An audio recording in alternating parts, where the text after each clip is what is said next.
En Navidad seguimos junto a ti. No te pierdas nuestra edición especial de San Pedro de Macorís. San Pedro, marca pelotera nacional. Una asociación femenina lucha contra el cáncer. Salvemos al río Iguamo. Cultura Cocola y su influencia en los petromacorizanos. Macorís y los atractivos arquitectónicos.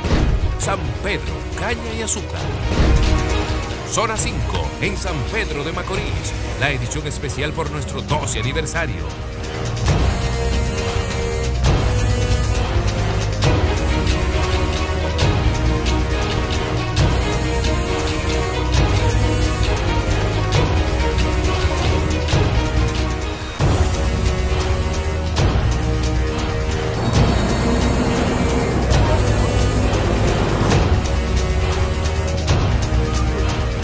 Hola, ¿qué tal? Muy buenas noches. Señores, aquí estamos más felices que de costumbre, llegando hasta sus hogares en esta entrega de Zona 5 a propósito de la celebración de los 12 años que Zona 5 tiene en el aire de forma ininterrumpida a través de Telemicro y Telemicro Internacional, llegando a todos los hogares de la República Dominicana y siendo una voz para todos los dominicanos. Para la celebración de este 12º aniversario, como lo hemos estado anunciando durante toda la semana, hemos salido de los estudios para estar mucho más cerca de toda nuestra gente y en este caso nos hemos trasladado a la provincia San Pedro de Macorís. A mi espalda se encuentra la iglesia San Pedro Apóstol, mejor conocida como la catedral de esta provincia y que el pasado mes de septiembre cumplió 110 años desde que fue erigida y se ha convertido en un símbolo de esta ciudad.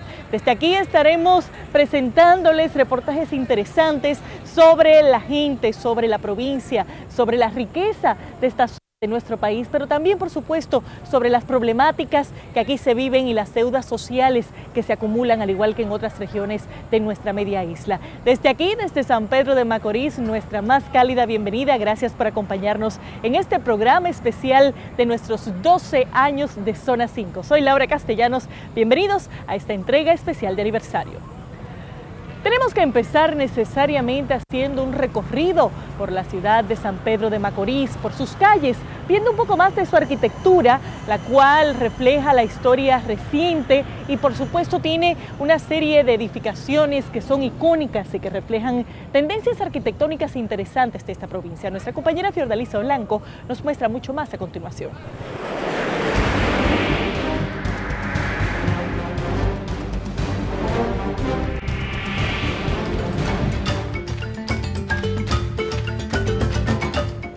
Sus inigualables y majestuosas obras arquitectónicas brindan la más auténtica y cordial bienvenida a San Pedro de Macorís. Dan una agradable impresión a sus visitantes. Esta provincia de la región este es considerada una de las que más se destaca por el atractivo arquitectónico de sus edificaciones y es señalada por sus pobladores como la más fastuosa. Es uno de las ciudades que tiene la riqueza arquitectónica concreta, más completa del país. San Pedro de Macorís cuenta con el patrimonio monumental más relevante de lo que corresponde al periodo republicano. Entre las edificaciones más emblemáticas y antiguas de esta ciudad sobresale la Catedral San Pedro Apóstol. Este emblema patrimonial se inició en 1901 y a juicio de los arquitectos Pedro Moisés Vizcaíno y César Morales Mora, esta constituye la principal edificación desde el punto de vista iconográfico de la arquitectura. Porque se hace a inicio de siglo, la expresión fundamentalmente neogótica, ¿no?, con la carga de varios otros estilos, y fue la primera edificación que se construyó en hormigón en el país. Tiene importancia por los vitrales interiores, que tienen gran valor artístico, tienen un valor histórico porque fueron donados por las principales familias de la ciudad. Otros datos refieren que la Catedral San Pedro Apóstol comenzó a utilizarse en 1918 antes de concluirse a falta de un templo sustituto. Las dos antiguas construcciones procedidas habían sido destruidas por incendios. En 1997 se realizó la reinauguración de la misma, la cual fue remozada. De esta belleza monumental Considerada como una pieza única, se destaca su torre campanario, visible a distancia. A su frente está la plazoleta Padres de la Patria, primera del país en ser dedicada a los patricios. Otra de las construcciones que constituyen íconos emblemáticos de la también conocida Sultana del Este es la Torre del Cuerpo de Bomberos, de estilo victoriano. El único edificio, primer edificio construido con ese objetivo, para cumplir la función de un cuerpo de bomberos. Que esta edificación es patrimonio del país y del mundo, porque nosotros nacimos en el 1879 y este edificio arquitectónico maravilloso, con una historia bellísima, es el primer cuerpo de bomberos del país. Tiene una riqueza en cuanto a detalles, 3 niveles con su torre y su famosa escalera de metal, sus plafones en metal. El edificio Armenteros representa también un ícono de la provincia, conocida además como la Joya del Este. Es una de sus construcciones arquitectónicas más antiguas y atractivas, catalogada como uno de los de mayor extensión del país por su amplitud horizontal. Esta estructura de 2 niveles en hormigón fue construida entre 1918 y 1923. Fue de habitacional, con algunas características, digamos, comerciales, de estilo neoclásico. Es una residencia amplia, de gran escala, que es un edificio digno de, todavía en el estado en que está un poco abandonado, o sea, se puede ver su grandeza. En los 7 kilómetros cuadrados de este centro histórico converge una gran diversidad de corrientes arquitectónicas, entre las que el estilo victoriano, surgido en Inglaterra, se deja sentir. Ese estilo victoriano conjuga una serie de estilos, ¿no?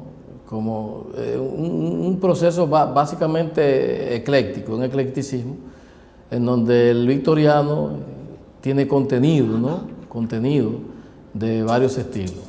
La diversidad de estilos es el resultado de la migración que se produjo a principios del siglo XX con la llegada de españoles y árabes que arribaron atraídos por la próspera industria azucarera que se desarrolló en la provincia durante el periodo conocido como la Danza de los Millones.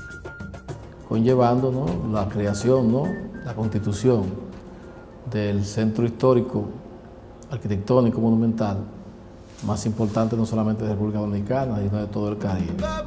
San Pedro de Macorís es una provincia de gran valor arquitectónico, testigo de una historia, por lo que estas emblemáticas estructuras requieren de un importante trabajo de conservación.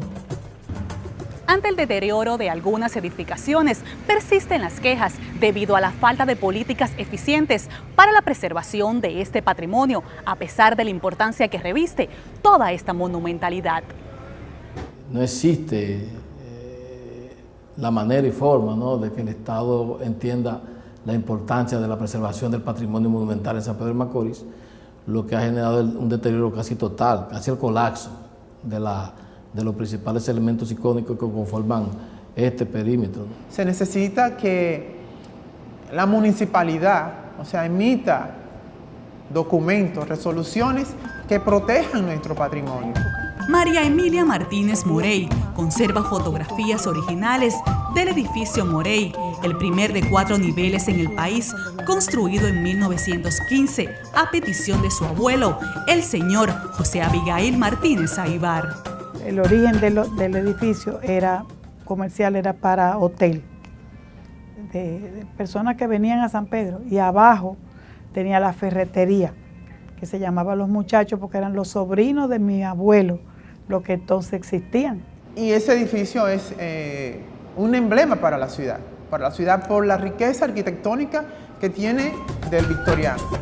Doña María Emilia, con detenimiento y nostalgia, observa cada espacio de la vivienda que habita hace 50 años y que fue construida en 1916, también por su abuelo. Antes era una casita de madera, que era ya propia de mi abuelo, una casita de madera de una sola planta. Eso se destruyó y y se construyó esta casa. Vive feliz por ser la tercera generación que habita en esta propiedad que lleva 101 años de construida en concreto. La única vivienda en esta cuadra donde todavía habitan personas, seres humanos de noche, sobre todo. Otra obra patrimonial construida en hormigón armado en 1915 es el Centro Cultural Fermosel. Aquí operaron las oficinas de aduanas y un almacén de madera. Es un edificio de carácter neoclásico que está en la avenida Domínguez Char. El Colegio San Benito Abad, construido a principios del siglo XX, es otra riqueza arquitectónica de San Pedro de Macorís y que en la actualidad luce con gran resplandor. Una arquitectura de líneas, simetría que responden al estilo en que fue concebido, que es el neoclásico. Definitivamente, todas y cada una de estas edificaciones constituyen un valor patrimonial, forman parte importante de un legado que se debe de preservar, joyas arquitectónicas que forman parte de la riqueza cultural de la provincia San Pedro de Macorís.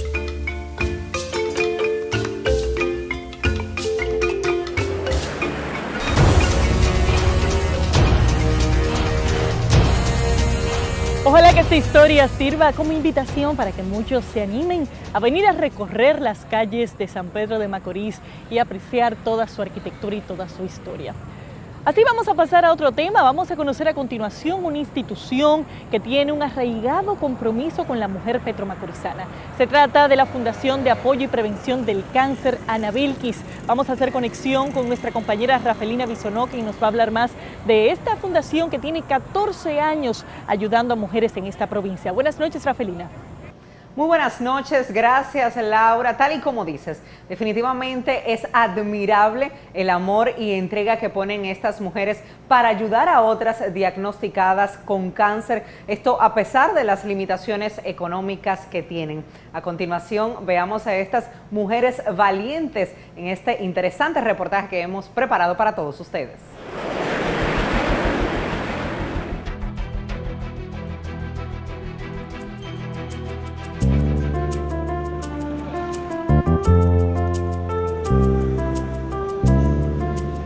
Ante la alta incidencia de personas diagnosticadas con distintos tipos de cáncer en la provincia San Pedro de Macorís, un grupo de mujeres decidió accionar frente a esta enfermedad catastrófica y de alto costo, uniéndose para motivar y brindar orientaciones a estas pacientes. Así fue como crearon la Fundación de Apoyo y Prevención contra el Cáncer Ana Belkis. Fue tanta la acogida que tuvo, la sed de información que la gente tenía, que los inspiró a seguir adelante. Y dije, ven acá, ¿por qué no nos juntamos un grupo y formamos algo para seguir trabajando? Entonces empezamos ahí. Desde su fundación el 3 de junio de 2005, este lugar ha sido la puerta de acogida para cientos de personas que buscan respuestas a su mal y donde, además de empatía y mucho amor, pueden encontrar una salida. Una persona me llamó y me dijo, mira, van a hacer esto y esto. Ah, no te preocupes, yo voy. Desde ese día comenzamos. Hacíamos reunión en los patios, en la casa de una amiga, en la casa de otra, hasta que finalmente conseguimos el local aquí. Alguien nos patrocinó la renta, la persona desgraciadamente murió y no pudo seguir patrocinando, pero seguimos adelante. Esta institución sin fines de lucro tiene como fin primordial prevenir el cáncer y a la vez brindar el apoyo emocional y terapéutico que tanto necesitan estas pacientes, ofreciendo charlas de orientación, operativos médicos, facilidades para tratamientos y medicamentos, entre otros servicios. Ha sido una experiencia muy grande para mí, porque grande, triste y a la vez alegre en algunos momentos, porque tiene su pro y su contra. Bregar con pacientes, bregar con personas enfermas, de escasos recursos, cuando vienen con una receta muy fuerte, de una cantidad muy elevada, y saber que no puedo contribuir por completo ese tratamiento me hace sentir triste. Estas mujeres desde el inicio, día por día, han puesto el alma y el corazón en esta hermosa causa, llevándose la satisfacción de poder servir al necesitado con dedicación y esmero.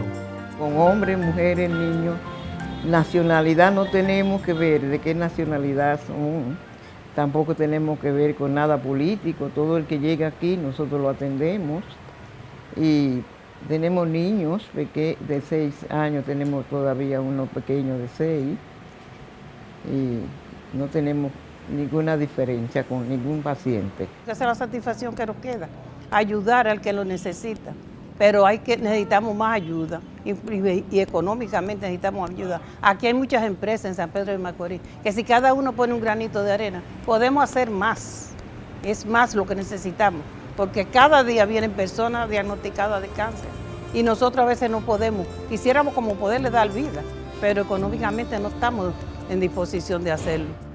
A pesar de que el gobierno les asigna la suma de 25,000 pesos mensuales, esto no es suficiente, ya que deben pagar alquiler y todos los servicios básicos del local, por lo que muchas veces no pueden trabajar en pro de las pacientes con cáncer como tanto lo quisieran. Aquí solamente nosotros estamos por amor, para ayudar al pueblo. Aquí nadie necesita un centavo de la fundación, lo que trabajamos en eso. Nosotros trabajamos para dar. Nosotros somos personas retiradas. Nosotros 3 ya somos personas retiradas. Yo cojo mi cheque todos los meses. Yo no necesito nada. Yo tengo más, Dios me ha dado más de lo que yo necesito. Entonces yo quiero darle a los demás mi tiempo y mi esfuerzo. Y como precisamente lo que buscan es motivar y concienciar a quienes sufren este padecimiento, envían un mensaje de esperanza a aquellos que han sido diagnosticados a perseverar y resistir para superar su enfermedad. Ser perseverante, subsistir.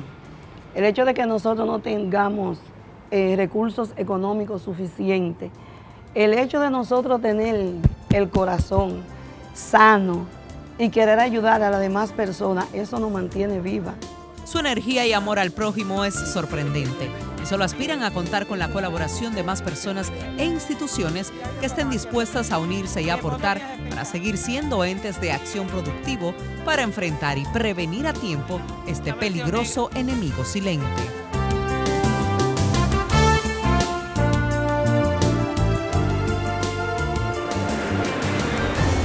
Y es que sin lugar a dudas, estos conmovedores testimonios dan muestra del loable trabajo que se realiza en esta fundación, que ojalá pueda ser ayudada y apoyada tanto por las autoridades como por el público en general. Vuelvo contigo, Laura.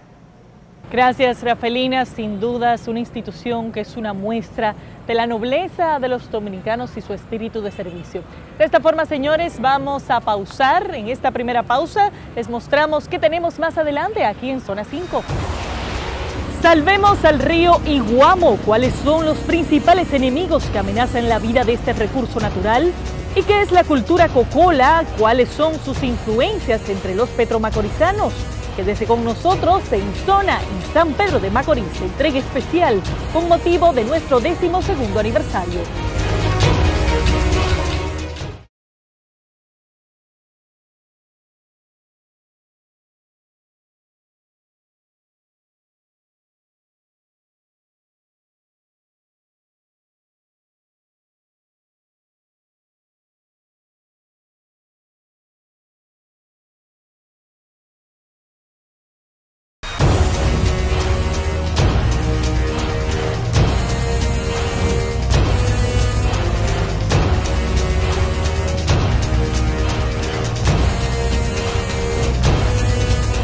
Estamos de regreso en esta edición especial de Zona 5 a propósito de la celebración de nuestro 12º aniversario desde San Pedro de Macorís para llevarles más historias relevantes desde esta zona de nuestro país. Y hay un punto que debería estar en la atención de todo el país. Ya hace unos años, Zona 5 hizo un recorrido para ver cuál era la situación medioambiental y la contaminación en el río Iguamo. Nuestro compañero Edwin González lo hizo en aquella ocasión y ahora, años después, lo repite para contarnos si ha habido cambios para bien o para mal. Lo tenemos aquí en esta noche también. Muy buenas noches, Edwin. Gracias, Laura. Buenas noches. Ciertamente hace 8 años navegamos por las aguas del río llamado también Macorís, y aunque ha mejorado su condición, lo cierto es que no es del todo libre de sus factores contaminantes. Veamos a continuación.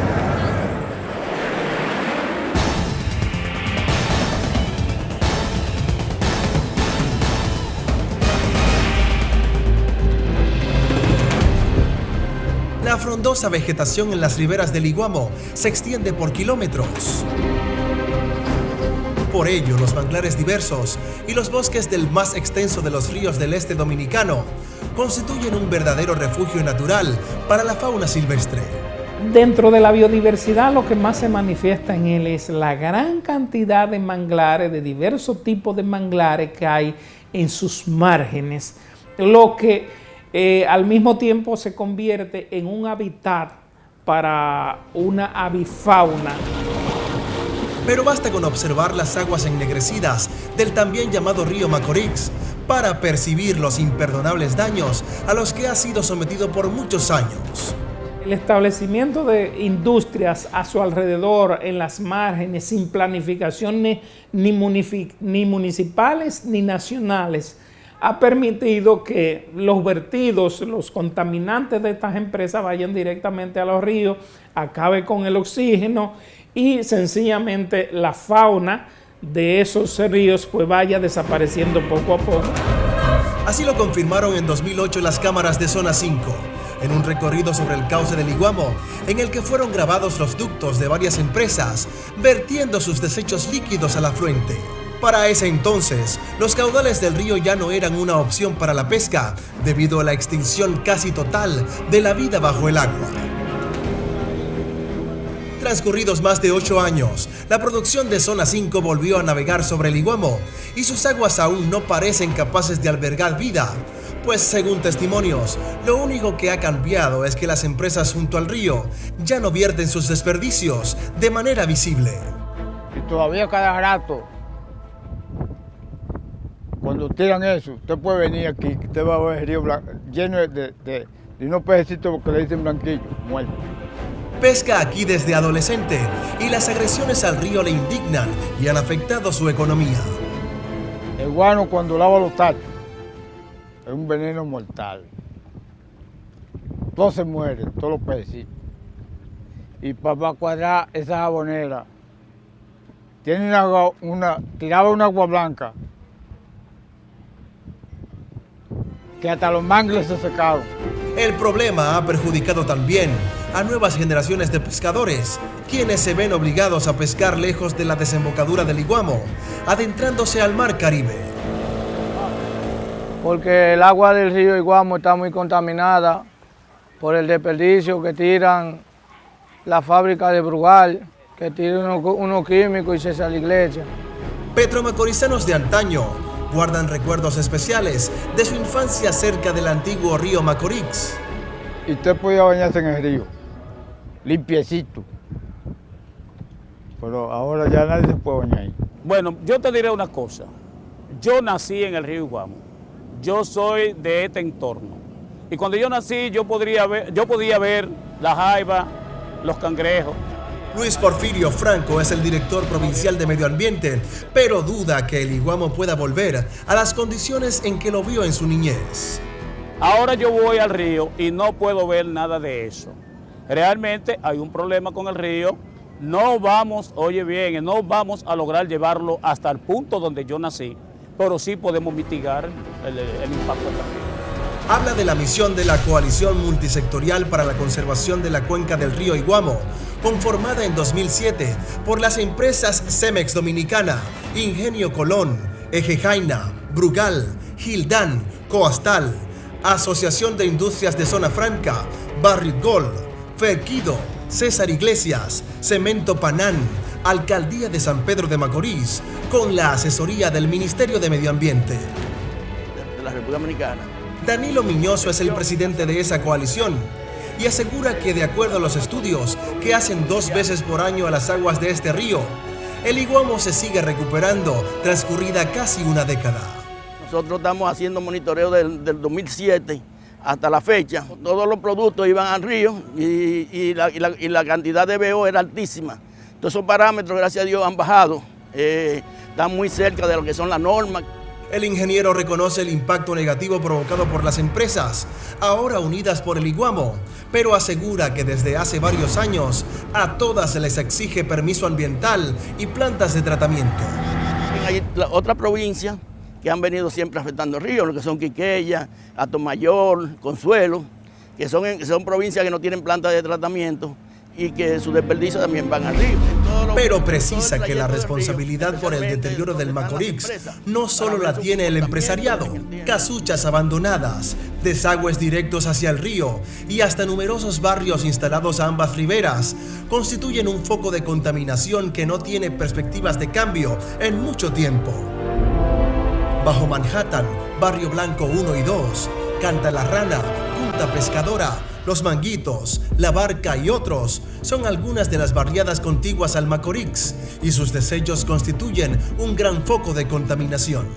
Genera también un impacto negativo hacia el río y que produce real y efectivamente que la turbidez del agua se mantenga. Hace 25 años Yudelka Arias llegó desde el sur profundo para instalarse a la orilla del Iguamo y ha sufrido las consecuencias. Cuando llueve, cuando hay temporada ciclónica, cuando hay huracán, se desborda y tú sabes que eso trae basura, trae muchas cosas que uno en realidad no sabe a qué se atiene porque la basura sale para afuera. Quizá los residuos que las aguas del río arrastran hasta su casa son los mismos de este vertedero, improvisado a solo algunos metros de su hogar. Bueno, eso fue que nos quitaron el zafacón para nosotros echarla y nos la están poniendo en China de ahí del lado del ayuntamiento. A veces, cuando ya está muy alta, a veces se quema. ¿Usted me entiende? Porque no aguantamos los mosquitos ni nada de eso. En esta barriada todos están conscientes de que residiendo en el lugar y arrojando al río sus desperdicios le causan un daño muy grave. Los baños tienen la tubería que van hacia el río porque no tenemos dónde, más o menos, la tubería llega al río, el desagüe llega al río, o sea que no hay dónde echarlo. Es la misma historia de otros ríos importantes del país. Esperan ser reubicados y hasta se quejan porque en tiempo de aguaceros el Iguamo vuelve a heder tan mal como antes. No hay forma. Para especialistas en el tema medioambiental, la recuperación total del río más simbólico de los petromacorizanos no puede descartarse. Sí, hay posibilidad. Hay posibilidad de que vuelva a ser cristalina porque usted no puede eso descartarlo, ¿verdad? Si la voluntad política del Estado se manifiesta, no importa los niveles de contaminación o de deterioro que pueda tener un río, y la ley se aplica, son recuperables. Parece la única salvación para el río con el muelle que constituyó el embarcadero más importante de República Dominicana a principios del siglo XX y por ende una de las piezas fundamentales para el alto nivel de productividad y desarrollo que alcanzó San Pedro de Macorís en aquellos años.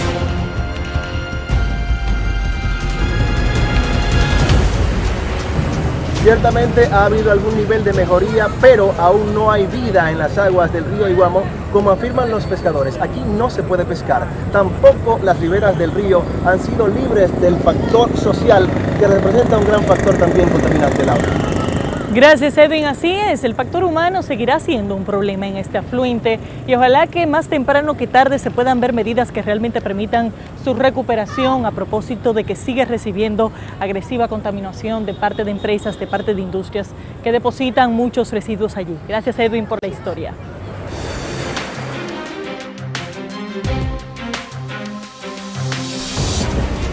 Otro de los puntos más sensibles en términos medioambientales de todo el municipio cabecera de San Pedro, sin dudas, el mercado municipal.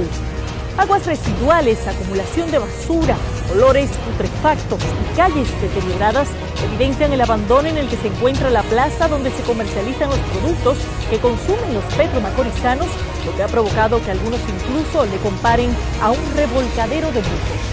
Y es que además es común ver las paredes salpicadas de sangre, observar el lugar totalmente apagado por falta de energía eléctrica, sin agua potable y la presencia de perros piralatas y ratones por doquier, lo que delata el descuido y desprotección del gobierno municipal. Para colmo de males, cuando llueve persisten las goteras y el agua que se desparrama con sanguazas de carne de res, cerdos y pollos provocan la crianza de todo tipo de plagas e insectos. Por supuesto que el tránsito también es un caos, porque víveres, frutas y vegetales se exhiben en el suelo sin que nadie intervenga. Respecto a las instalaciones sanitarias, no están aptas para el uso de los visitantes y las naves están totalmente deterioradas. De esta forma vamos a pausar nuevamente en esta edición especial de Zona 5. Al regreso, ¿qué es la cultura cocola y cuáles son sus influencias entre los petromacorizanos?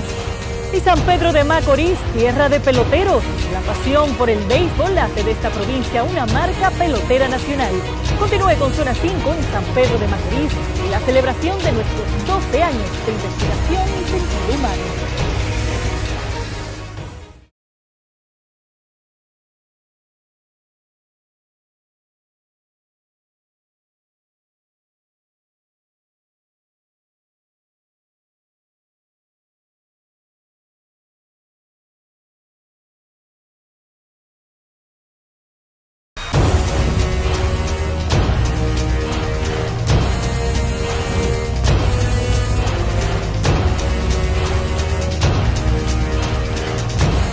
Estamos de vuelta con esta edición especial de Zona 5 desde San Pedro de Macorís, celebrando los 12 años de Zona 5 en el aire de forma ininterrumpida a través de Telemicro y Telemicro Internacional.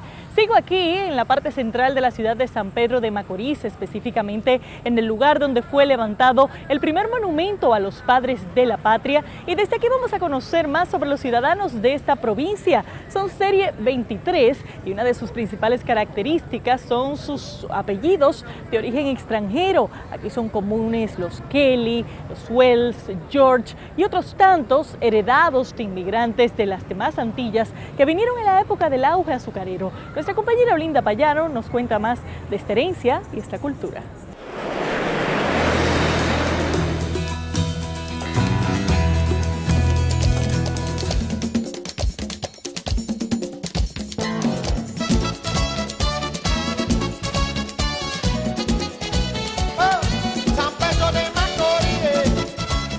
Colorido, expresiones artísticas y gastronomía son los principales aportes culturales a San Pedro de Macorís por parte de un grupo de inmigrantes provenientes de las islas caribeñas de habla inglesa, conocidos popularmente como los cocolos, quienes llegaron para trabajar en la industria azucarera a principios de 1900. Este colectivo extranjero se instaló en el país principalmente procedente de Nives, San Martín y Barbuda, conservando y promoviendo sus creencias y costumbres. Sus descendientes en la actualidad siguen siendo de gran influencia para los petromacorizanos. Es un grupo que trajo sus propias creencias, sus propias manifestaciones y constituyen un grupo que ha enriquecido a la cultura dominicana y que hoy son parte de la identidad nacional porque han sido absorbidos, porque se han criollizado. Se dice que el término cocolo se le atribuye a que los dominicanos no sabían identificar el nombre tórtola, de donde vienen parte de los cocolos. Adolfo Nadal es un pintor naíz, como se le llama a los artistas que pintan espontáneamente. Cuenta que su padre llegó desde Nive y su madre de San Martín. Pese a que nació en esta comunidad, recuerda que algunos se referían a su origen de forma despectiva. Yo en carne propia sufrí ese aspecto despectivo de que cuando me decían, mira este cocolo desgraciado, yo tenía que pelear. Y había un factor muy determinante en eso, y era que todos los lunes mi abuela me peinaba con aceite de coco cuando yo me iba para la escuela. Y cuando yo iba caminando en la calle decían, mira, este cocolo desgraciado, mira cómo huele a aceite de coco. Asegura el también investigador que pese a los incidentes, tuvo una infancia feliz, rodeado de las plantaciones de caña de la época. Su principal ocupación es preservar las costumbres de sus antepasados, por eso guarda celosamente libros y documentos que avalan su origen. Fueron personas que vinieron a trabajar en la industria azucarera, pero trajeron todas sus costumbres, trajeron sus iglesias, trajeron sus escuelas, trajeron sus artesanos, trajeron sus músicos y trajeron una celebración que se hacía todos los años, llamada Christmas Celebration. Sin dudas, uno de los mayores aportes son los guloyas, donde la música y el baile se mezclan con dramáticas historias principalmente de la Biblia, con la danza de David y Goliat. Los guloyas en los ingenios eran los obreros que en sus momentos de ocio hacían representaciones artísticas, culturales, en un teatro danzante. Tanto Nadal Volcom como el sociólogo e intelectual Dagoberto Tejeda, con el apoyo del Ministerio de Cultura, propulsaron que los Guloyas de San Pedro fueran declarados Patrimonio Oral e Intangible de la Humanidad por parte de la Organización de las Naciones Unidas para la Educación, la Ciencia y la Cultura, UNESCO, en el año 2005. Eso quiere decir que esa expresión como representación de la cultura dominicana ha trascendido a la isla, ha trascendido al país. Y esto es un gran orgullo de nosotros, los Serie 23, y es por eso que tenemos ese orgullo de esa riqueza cultural que única en la República Dominicana, prácticamente en su especie. Personajes como Teófilo Chiverton, el primo, y Donald Anderson Linda se convirtieron en propulsores de esta colorida expresión folclórica. Perdimos un ídolo, porque él, a través de ser nuestro jefe, era tremendo amigo. Cuando yo lo vi bailando, yo me alegré tanto que cogí un palito y empecé a bailar igual que él. Y para nosotros en las festividades culturales, entiéndase fiestas patronales, diciembre, siempre se toman en cuenta ellos y es por eso que están presentes en cada una de estas actividades. La gastronomía, aunque olvidada por muchos, se mantiene intacta en el restaurante Rincón Cocolo, un espacio creado por la familia Dunque para mantener las tradiciones culinarias. Este restaurante abrió con una inquietud que tenía un grupo de familias, porque hay una gastronomía muy bonita que tiene nuestro negocio y es que pocas personas la conocen, solo nosotros los ingleses.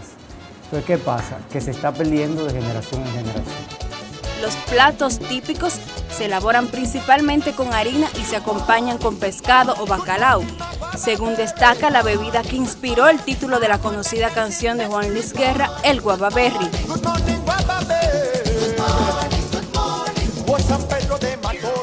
En el ámbito religioso, los cocolos incidieron en la creación de las primeras iglesias protestantes del país, cuyas edificaciones permanecen a través del tiempo.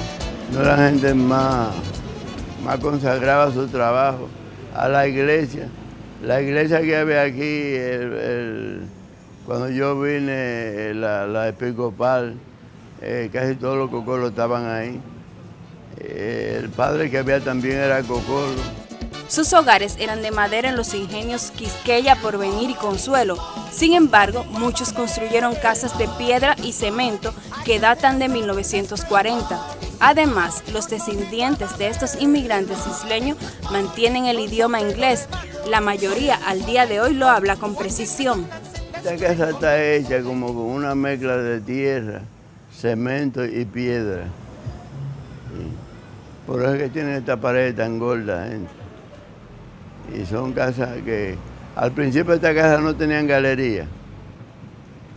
Una vez yo vine de Villa Altagracia, aquí. Hace más de 100 años que los tórtolos o cocolos anclaron en República Dominicana, también en provincias como Puerto Plata y Montecristi.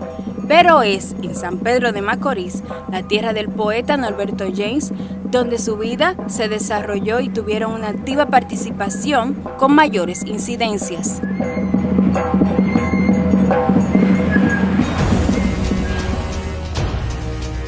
Otra muestra de nuestra maravillosa cultura aquí en la tierra de Pedro Mir. Señores, de esta forma vamos a continuar con esta emisión especial. No se muevan. Al regreso en Zona 5. San Pedro de Macorís, tierra de peloteros. La pasión por el béisbol hace de esta provincia una marca pelotera nacional. Y San Pedro, caña y azúcar. Historia, evolución y actualidad de la industria cañera en la Sultana del Este. Véalo en este programa especial de Zona 5 en San Pedro. Ya regresamos.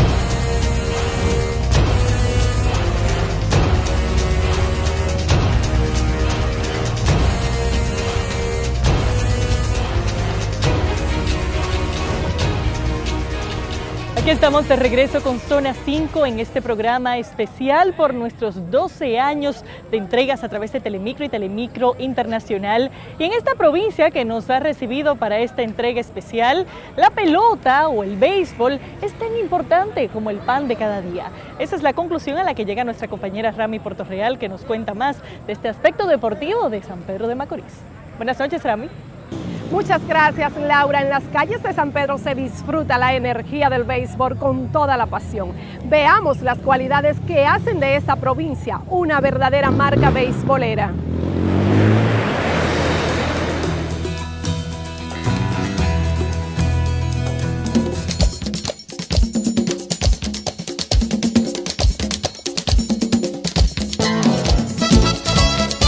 Situada en el sureste de la República Dominicana, conocida como la cuna del béisbol, San Pedro de Macorís es la provincia con mayor representación de peloteros en el béisbol de las grandes ligas. Es la provincia ahora mismo que más muchachos practica el béisbol. El béisbol ha tocado tanto a San Pedro de Macorís que ya 121 de los nativos de San Pedro de Macorís han llegado a la Grande Liga. Y es que fue aquí, en la llamada Sultana del Este, la zona del país donde por primera vez se jugó béisbol, deporte que rápidamente se convirtió en el pasatiempo favorito no solo de los petromacorizanos, sino también de todos los dominicanos. En su libro titulado Todo sobre las estrellas orientales, el cronista deportivo Alberto Medina sustenta la tesis de que el béisbol nació precisamente en San Pedro de Macorís cuando una embarcación cubana llegó a esta parte de la isla en 1886 para cargar azúcar de los ingenios azucareros. A instancia de Juan Benet, un prestigioso periodista venezolano de amplia incidencia en el béisbol de los Estados Unidos de Grandes Ligas, nos mostró de que el béisbol llegó a República Dominicana por la playa de Pitre, le decían playa de Pita, por el muelle local de San Pedro de Macorís. Los marinos que vinieron en el barco tenían como costumbre jugar béisbol en cada puerto que visitaban y entonces agarraron y formaron un partido de béisbol y los lugareños, al ver ese extraño juego, comenzaron a interesarse. San Pedro de Macorís es hoy una tierra que ha producido más de un centenar de peloteros. Firmado por los Rojos de Cincinnati, Alfredo Chico Ponton, nativo del Ingenio Consuelo, es uno de los íconos del béisbol dominicano. En 1953, Ponton, quien fue bautizado como el Flats Oriental, fue el primer dominicano en jugar en el extranjero. El veterano también se convirtió en una figura estelar del equipo de las Estrellas Orientales. Pero en 1962, Amado Samuel se convirtió en el primer pelotero petromacorizano en jugar en las Grandes Ligas con los Bravos de Milwaukee. El segundo llegó el día 11 de abril, un día después de 1962, Manuel Emilio Jiménez. Luego llegó Pedro González, luego Ricardo Castro. Otro experimentado jugador es José Cano, quien de su padre heredó la pasión por el béisbol. El ex lanzador en su efímera carrera en las mayores se convirtió en el único pitcher en lanzar un juego completo en su última aparición en las Grandes Ligas. Yo inicié como profesional, inicié con los Yankees de Nueva York. Luego pasé a los Bravos de Atlanta y terminé mi carrera en los Estados Unidos con los Astros de Houston. En el béisbol invernal de la República Dominicana, Cano finalizó su exitosa carrera luego de varios años de participación con los equipos Azucareros del Este y las Estrellas Orientales. Ahí se conformó un programita pequeño, la cual yo no estaba preparado para el programa. Yo quería seguir jugando pelota. Y finalmente me junté con Joaquín Andújar, donde me dijo, vamos a poner un programa aquí en el complejo deportivo. En estos campos de entrenamiento, el padre del joven y destacado pelotero de Grandes Ligas, Robinson Cano, entrena y dirige unos 30 jovencitos con aspiraciones a llegar al béisbol profesional. Hemos sacado peloteros ya de aquí que están en Grandes Ligas también, como Jonathan Villar, Robinson Cano y otros que están en ligas menores. En todos nuestros municipios se juega béisbol, es algo que lo llevamos dentro. Nos familiarizamos realmente con un terreno de juego, con un bate. Procedente de una familia de peloteros, Fernando Tatis estableció un récord que para muchos es difícil de igualar. El veterano pegó 2 Grand Slams en una misma entrada y a un mismo lanzador. Con esta hazaña, Tatis también estableció una marca de 8 carreras impulsadas. Esto le convirtió en el único jugador en la historia del béisbol de las Grandes Ligas en lograr ambas hazañas. Primero mi papá jugó, mi tío también, mi primo, mis demás primos. O sea, es toda una generación, ahora mi hijo. Para Fernando Tatis, quien en la pelota dominicana jugó gran parte de su carrera con los Leones del Escogido, la determinación, el trabajo y el esfuerzo son las cualidades esenciales para todo jugador que pretende alcanzar una exitosa carrera deportiva. Cuando tienes el talento realmente y las condiciones para jugar béisbol, vas a ser un buen pelotero. Con el transcurrir de los años, esta pasión por la pelota permanece viva en una generación de petromacorizanos que hoy se destacan en el béisbol. Entre ellos, el jovencito Fernando Tatis Jr. y el jardinero verde Junior Like, de 27 años. Admiro a Rico Carti, Robinson Cano, admiro a Fernando Tatis cuando jugaba también. Admiro un sinnúmero de jugadores de aquí, Buenos Aires, que de verdad han puesto a San Pedro de Macorís. Por eso dicen que San Pedro de Macorís es la mata de los peloteros. Ramón Martínez es un petromacorizano de 90 años y fiel fanático del equipo de las Estrellas Orientales.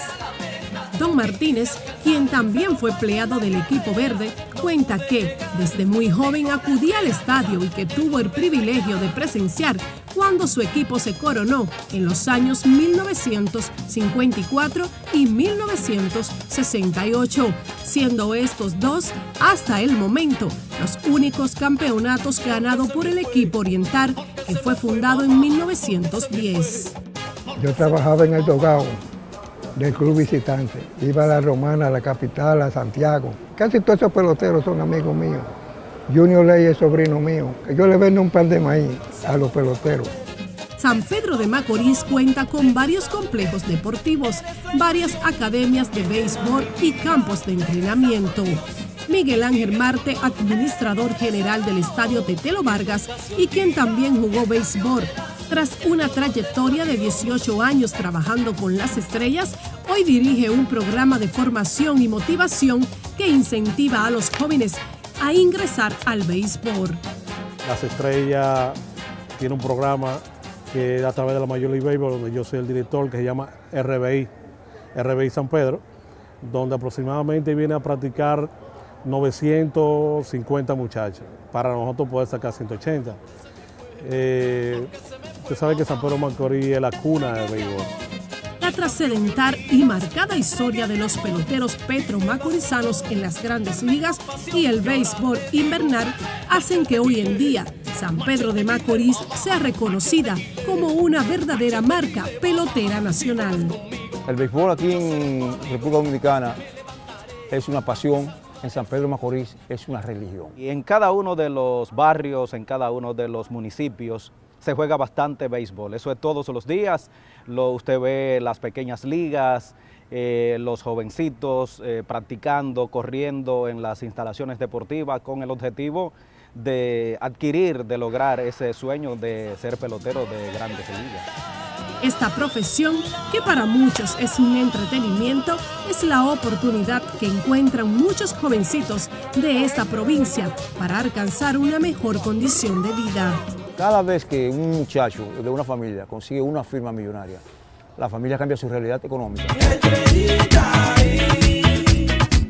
Y es que definitivamente es la Sultana del Este, la tierra de referencia cuando de béisbol se habla.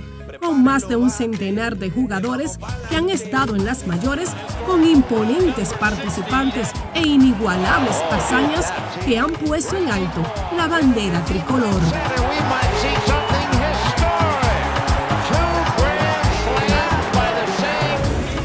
Es así como miles de niños y jovencitos encuentran en la pelota su mejor diversión y muchas veces un futuro de éxito y orgullo para su nación. Gracias, Rami, por esta historia, y qué bueno que el béisbol sigue siendo de tanta influencia en esta provincia, no solamente abriendo una oportunidad para los jóvenes, sino sobre todo acercándolos a la actividad deportiva y de esa forma manteniéndolos en caminos más sanos. Y así hacemos una última pausa. Cuando regresemos en esta edición especial de Zona 5, San Pedro, caña y azúcar, historia, evolución, actualidad y perspectivas de la industria cañera en la Sultana del Este. Se lo presentamos aquí en la celebración de los 12 años de Zona 5.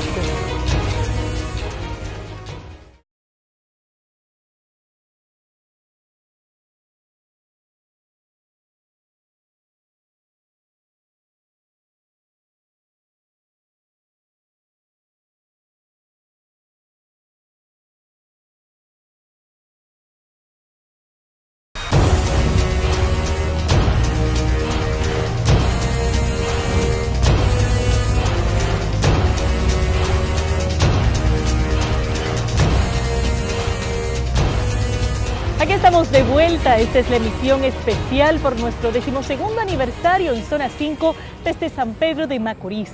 Y definitivamente el auge y la evolución de la industria cañera permeó e influyó directamente en el desarrollo de esta demarcación, tanto que hoy por hoy los habitantes de esta zona de nuestro país todavía esperan con ansias una reactivación y un relanzamiento de esta industria en nuestro país. Nuestro compañero Ángel Jiménez conversó con expertos, con algunos de los ciudadanos de San Pedro de Macorís y nos tiene la siguiente historia.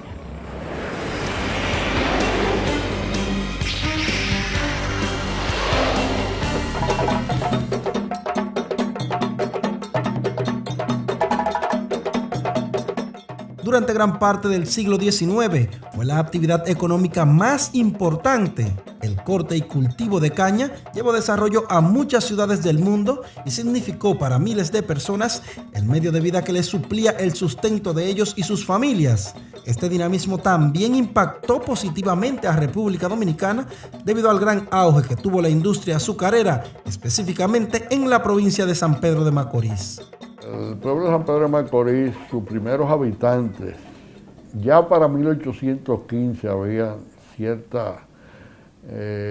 había un alcalde pedáneo en el área de Callacoa, del río Soco hacia acá, hacia el río Iguamo. Había un alcalde pedáneo y eso significa que ya había gente en el área. Ahí se dieron cuenta de que las tierras era la mejor tierra para la siembra de caña. Y habían unos trapiches que ellos hacían, muchos trapiches había en el área de San Pedro de Macorís. Y ahí comenzó la siembra de la caña de azúcar. Pero esa gente... El doctor Carlos Musa Jacín, nativo y conocedor de la historia de este pueblo, resalta los elementos más importantes que dieron paso al crecimiento e industrialización de su provincia. A principios del siglo XIX ya habían 8 ingenios aquí en San Pedro de Macorís. Ahí vinieron grandes inversionistas, vinieron la gente de toda parte del mundo a San Pedro de Macorís, atraído por los precios del azúcar. Había mucha bonanza económica. Para los años 1800, el corte y cultivo de la caña representaron la principal fuente económica de la República Dominicana, y esto fue gracias a la pujante economía de la industria azucarera. La inmigración también jugó un papel preponderante en el desarrollo de la provincia. Fueron los llamados cocolos, un grupo étnico provenientes de las Antillas Mayores, los primeros en ser atraídos por la demanda de mano de obra de aquel entonces. La inmigración fue buena porque enseñó mucho al dominicano, las diferentes etnias que vinieron aquí. Esto dio paso a la instauración de cientos de batallas que aún existen en la provincia. María Eugenia Vázquez, directora de la Asociación Escalabriniana al Servicio de la Movilidad Humana, ASCALA, habla de la labor que realiza esa institución sin fines de lucro que procura el reconocimiento y la protección de los derechos para los inmigrantes. Trabajamos específicamente con la población más vulnerable aquí en la región este, especialmente los inmigrantes y descendientes de inmigrantes haitianos y también dominicanos. En algunos batey trabajamos el tema de documentación. También nosotros trabajamos el tema de educación. Ahora estamos en la provincia de Atomayor, en 10 batey. Aunque las condiciones de vida en la gran mayoría de esos lugares resulta extremadamente difícil. Las personas sufren mucho y no tienen muchas otras posibilidades, especialmente los jóvenes. Si quieren estudiar, si quieren buscar otros medios de vida, otra inserción laboral. Aquí es muy pocas las opciones que se tienen. Los trabajadores cañeros trabajan sin las botas, sin las herramientas de protección que deben de tener, que entre ellas son los guantes, botas. Algunos de ellos trabajan en los campos de caña, es increíble, con calizo. Eso expone a que puedan ser víctimas de un accidente de trabajo. Así se evidencia en el Barrancón de Paloma, del municipio San José de los Llanos. Allí los residentes denuncian las condiciones inhumanas en las que habitan miles de personas. Aquí no hay baño. La gente va a la caña. Mira. Alguna casa, el que tenga fuerza, hace uno. Pues nosotros no tenemos fuerza, no hacemos ninguno, a la caña. Y uno trabaja, echa un día de 400 pesos y a veces le dan 300 pesos, pero eso no da para nada, para medicina, para uno atiende muchachos en su casa, nada. Está mala, todito. La verdad se dice. Bueno, después yo picar la caña de eso, yo darle a ti su besito, ya, mana. Si yo quiere, hasta saludar, yo te va pasando por ahí, yo te no saluda a nadie. Y es que la caída de la industria azucarera y el cierre de casi todos los ingenios generaron nocivos daños a la economía dominicana, específicamente en la provincia de San Pedro de Macorís, donde se perdieron alrededor de 50,000 empleos y se incrementó drásticamente la pobreza, haciendo que muchos petromacorizanos cayeran en la miseria. La mayoría de las personas aquí vive de los empleos que vienen del Estado, como educación, salud pública. Anteriormente este era un pueblo que era próspero con relación a lo que era la caña de azúcar, pero al caerse los ingenios, ya la economía de este pueblo ha mermado mucho. Osiris Sosa, alcalde del municipio de San José de los Llanos, una demarcación que antes era prominente en la siembra, corte y cultivo de la caña, dice que a las autoridades locales les resulta cuesta arriba dar respuesta a los tantos males y vicisitudes que afectan a su municipio y a toda la provincia. El ingenio del Estado tiene muy poca capacidad para asumir la demanda de la caña de azúcar y hemos tenido problemas en esta zafra pasada con los colonos debido a esa situación que no tienen dónde depositar su caña después que la cortan. Aún así, estos municipios todavía mantienen la esperanza de ver motorizada la industria azucarera.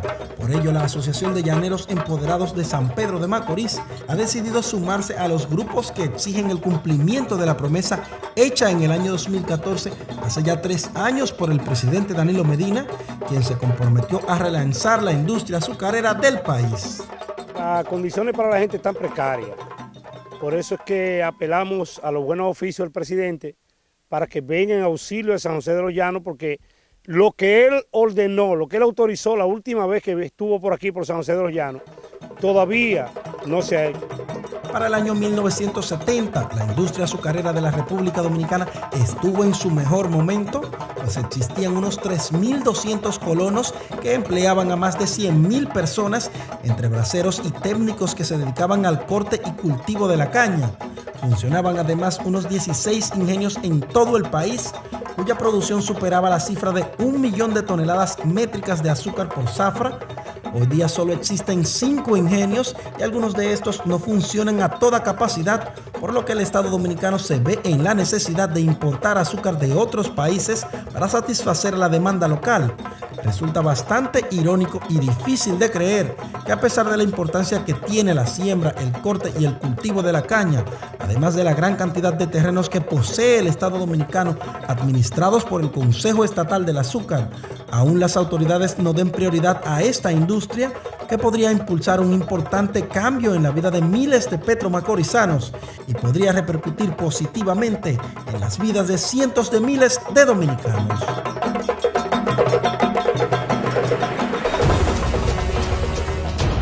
Ojalá que el repunte de la industria azucarera en San Pedro de Macorís no se quede como simples anuncios de gobierno, que realmente se lleve a la práctica y se logre que nuevamente prospere en beneficio de esta provincia y sobre todo del desarrollo económico, social y humano de todos los que viven aquí. Señores, de esta forma llegamos al final de esta entrega. Ha sido un gran placer poder compartir desde aquí, desde San Pedro de Macorís, esta celebración especial. 12 años, gracias por habernos permitido continuar trabajando con una perspectiva de investigación, pero sobre todo con mucho sentido humano. Gracias por permitir que Zona 5 se mantenga cada sábado en las más altas de preferencias del público y gracias por sintonizar hoy y todas las semanas a través de Telemicro y Telemicro Internacional. La próxima semana, por supuesto, estaremos nuevamente desde los estudios, pero mientras tanto nosotros nos quedamos aquí en San Pedro de Macorís disfrutando de las bellezas de esta provincia y esperando que a raíz de este programa muchos de estos problemas sociales empiecen a encontrar algún tipo de solución. Gracias por la sintonía, soy Laura Castellanos. Señores, hasta la próxima semana.